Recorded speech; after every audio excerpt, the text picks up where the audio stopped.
আসসালামু আলাইকুম রহমতুল্লাহি ওবরাকাতুহ। আপনারা সবাই কেমন আছেন? আশা করি আল্লাহর রহমতে ভালো আছেন।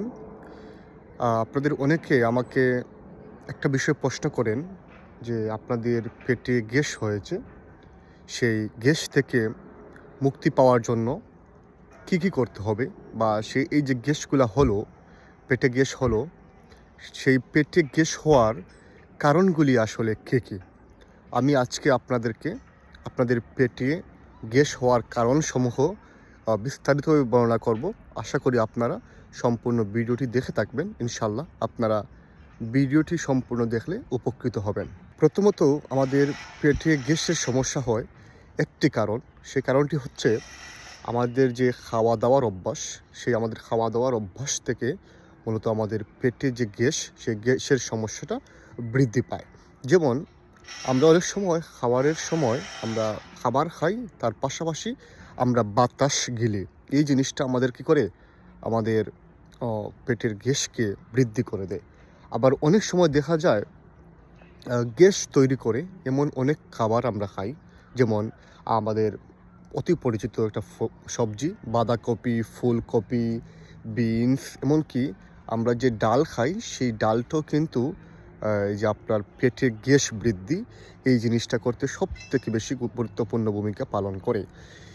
এছাড়াও আরেকটা জিনিস আপনাদের পেটের গ্যাসটাকে বৃদ্ধি করে, সেটা হচ্ছে দুধ বা দুধজাত খাবার আছে যেগুলো, সেই খাবারগুলো আমাদের পেটের গ্যাস, এই গ্যাসটা বৃদ্ধি করতে সহায়তা করে। 2 নম্বরে যে জিনিসটা রয়েছে সেটা হচ্ছে আমাদের হজমের সমস্যা। আমাদের অনেক সময় দেখা যায় আমাদের প্যানক্রিয়াটিক যে একটা এনজাইম আছে, সেই এনজাইমটা কম হয়। আমাদের যে পাকস্থলীর অ্যাসিড আছে, সেই পাকস্থলীর অ্যাসিডটাও অনেক সময় কম হয়, এবং অনেক সময় দেখা যায় আমাদের হজম শক্তি বা আমাদের যে হজমের যে শক্তিটা আছে, সেই হজমের শক্তিটা কম হয়। এই কারণেও কিন্তু অনেক সময় আমাদের পেটের যে একটা গ্যাস, সেই পেটের গ্যাসটা বৃদ্ধি পেতে পারে। তৃতীয় যে কারণটি হতে পারে, যে কারণটির কারণে আমাদের পেটে গ্যাস হতে পারে, সেটা হচ্ছে আমাদের লাইফস্টাইল। আমরা দেখা যায় অনেক সময় আমরা কম ফাইবারযুক্ত খাবারগুলো খাই। আমাদের জীবনে ভীষণ পরিমাণে আমরা দুশ্চিন্তাগ্রস্ত থাকি, মানসিক চাপ বা স্ট্রেসের মধ্যে থাকি, আমরা কম পানি পান করি। এই কারণগুলো থাকলেও কিন্তু একজন ব্যক্তির পেটের মধ্যে গ্যাস বৃদ্ধি পেতে পারে। এছাড়াও অনেক ধরনের রোগ আছে, সেই রোগের কারণে আমাদের পেটের মধ্যে গ্যাসের পরিমাণটা বৃদ্ধি পেতে পারে। যেমন তার মধ্যে একটা হচ্ছে ইনফেকশন বা ব্যাকটেরিয়ার কারণে আমাদের পেটের গ্যাস বৃদ্ধি পেতে পারে, অথবা আমাদের আরেকটা হচ্ছে ইরিটেবল বাউয়েল সিনড্রোম বা আইবিএস। এই জিনিসটার কারণেও আমাদের পেটের মধ্যে গ্যাসের পরিমাণটা বৃদ্ধি পেতে পারে।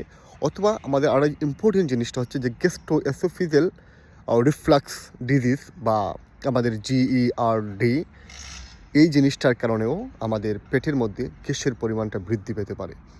এই সবগুলো জিনিসের কারণে মূলত আমাদের পেটের মধ্যে আমাদের গ্যাস, সেই গ্যাসের পরিমাণটা বৃদ্ধি পায়।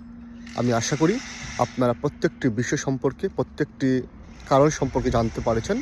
পরবর্তী ভিডিওতে আমি বিশ্লেষণ করব যে কি করলে বা কীভাবে আমরা আমাদের পেটের গ্যাস, এই সমস্যাটা সমাধান করতে পারি, বা কোন মেডিসিন আমরা খাইতে পারি। এই জিনিসগুলো নিয়ে আমি ইনশাআল্লাহ আলোচনা করব।